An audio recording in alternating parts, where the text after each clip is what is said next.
You know, I now come to Mr. Robin Gupta, a former senior civil servant, who was posted at Delhi when Mrs. Gandhi was assassinated and followed by the ruthless killing of the Sikhs. I would like him to share with us what was his perception and what was the role of the government machinery in what was happening all around. Mr. Robin Gupta. Yes, certainly.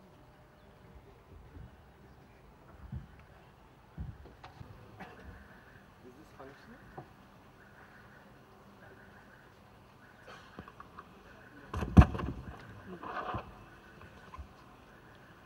Thank you, Nirupma, for this opportunity.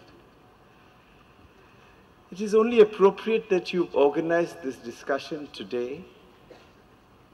And it is wonderful to have Rahul here and Ramesh and so many others. My own limited experience is confined to the terrible anti-Sikh riots in November 1984. I was then posted in Delhi with the government of India. And after the tragic assassination of Mrs. Indira Gandhi, there was a complete breakdown. By complete, I mean complete. Breakdown of the law and order machinery. The situation worsened in Delhi with a campaign of misinformation, disinformation, about jubilation by terrorists and so on and so forth. And a little while earlier, I'm speaking now from the administrative point of view, they had set up the police commissioner system. The previous system, always the time-honored system, was the system of a district magistrate overall superintending the police forces. And now we had changed to a system of a police commissioner. The police commissioner system completely capsized. And I have personally heard policemen, I stay in central Delhi, in the center of central Delhi, encouraging the rioters. And this is something completely alien to time-honored administrative culture as it has come down in the civil service for 200 years. You cannot have policemen actually causing murder or killing themselves. But I've seen this happen. Things reach, and then later I found out then, according to the premier investigation agency of India, the CBI, the Delhi police encouraged the killings of Sikhs in the capital at their own behest and at the behest of political leaders. And some of the names mentioned are Arun Nehru, Arun Singh, Rajiv Gandhi, one Sajjan Kumar, Titler, Pilot, Dharamdas Shastri, and so on and so forth. And I belong on one side to a family of civil servants. I refer to the ICS in the previous generation. And a very close family friend, Mr. Dharmavira, the celebrated cabinet secretary, he had gone to the Prime Minister along with Justice Sikri, and they pleaded, they said, right under the eyes of the central government, such heinous killings are taking place, are happening, with the police just looking on. And in that context, I'm told that, I mean, I don't know any more than you would know, that Rajiv is said to have remarked that earthquake and tree, and that famous remark. I hope it's a misquote, but when a big tree falls. When I know I am deliberately being carefully careless. So when a big tree falls, the earthquake is bound to follow, I think. So things reached such a pass that the ministers were nowhere and the secretaries were nowhere. And finally the cabinet secretary In India, is the least known office or officer, but he is the apex of all the government machinery, the entire executive. It's called Secretary to the Cabinet, Cabinet Secretary. And the Cabinet Secretary summoned middle rank officers. By middle rank, I mean Deputy Secretaries to the Government of India, directors, the kind of post I was occupying.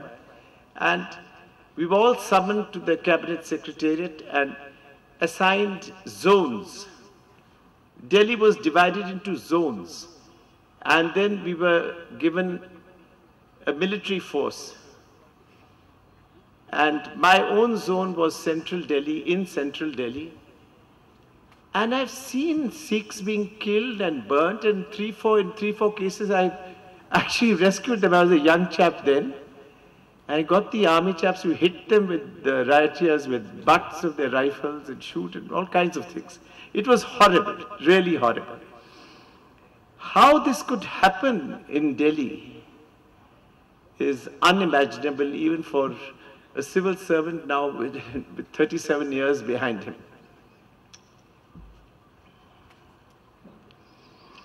Now, I agree with Rahul. Indira Gandhi was the most remarkable person. In fact, I had a great fascination for her as a statesman, as a personality.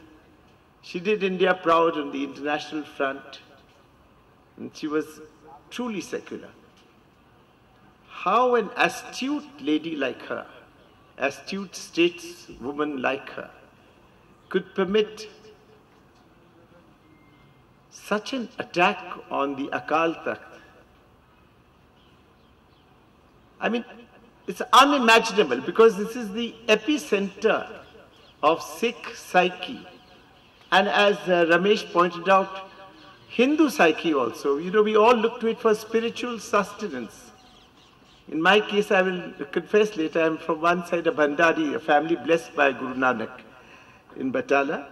So how Mrs. Gandhi, I think she really must have started losing her political touch. Maybe something to do with her other son's tragic death. I can't understand this.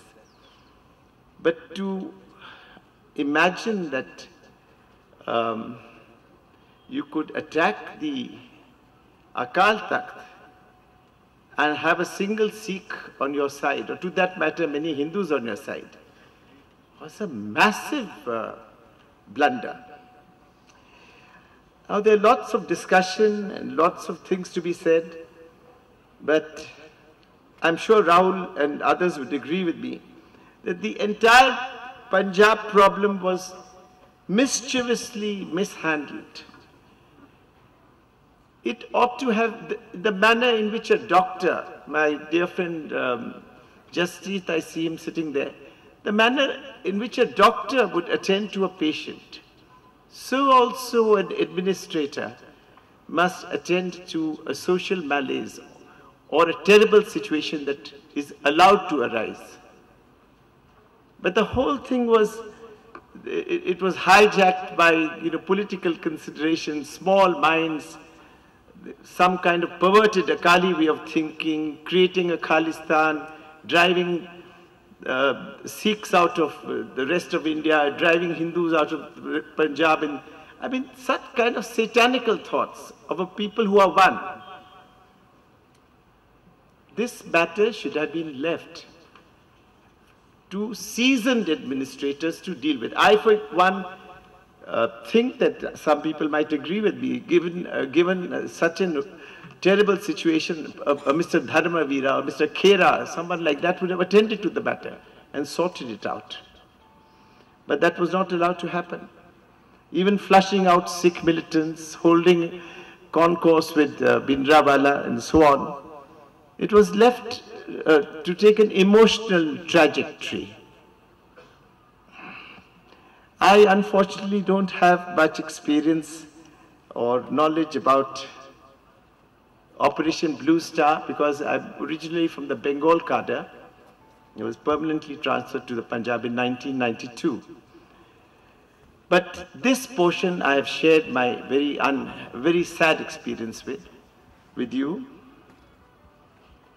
And the greatest tragedy, I think Ramesh was saying that we shouldn't put a quietus, we shouldn't allow a closure.